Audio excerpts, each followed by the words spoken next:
Dumating na nga itong bagong CCTV na na-order ko sa online. Kaya tingnan natin kung ano ang laman ng CCTV na to. Ang kagandahan ng CCTV na to ay dual lens na siya. Yung isang lens niya ay nakasteady, samantalang isang lens naman ay rotating. So may kasama na siyang socket, screw, at yung mismong CCTV niya. So, di ba ang ganda ng CCTV niya, oh?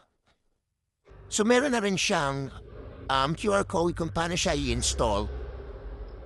So sobrang sulit nito sa online na na-orderan ko.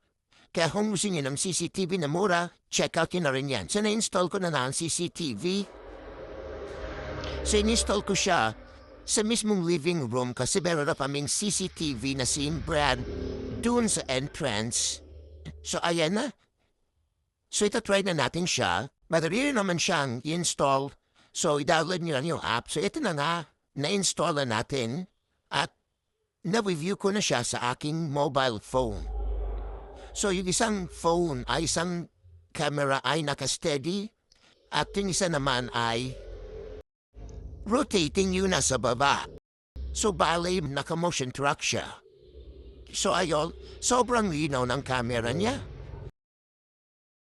At maganda rin yung kanyang voice. So hindi ko lang na-try yung voice pero sa video na to pero na-try na namin siya.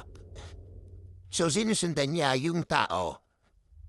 So pwede yung explore yung mismong app kasi may mga features din siya.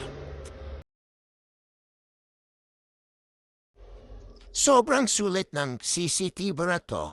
Ang ganda ng features, ang ganda ng resolution ng camera. Kaya kung gusto niyo mag-order, i-check niyo yung link sa ating comment section.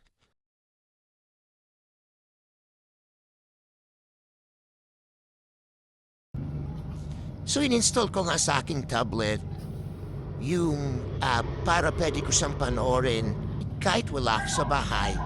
So ayan, pwede niyo i-share yung QR code na mag-generate ng app na to sa mga kasama niyo para meron silang access or control din sa CCTV. Sobrang ganda ng features ng app na to. Pwede niyo siyang i-download once na meron na kayong CCTV. Then pwede niyo i-move din yung ating camera sa different angle na gusto niyo. So aside sa motion track, pwede rin niyo siyang i-move.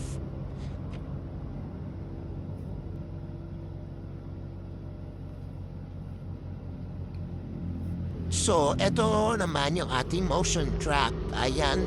So, nai-detect niya kung yung may tao. So, kung gusto niyo ng CCTV na to, i-check niyo yung comment section, yung link.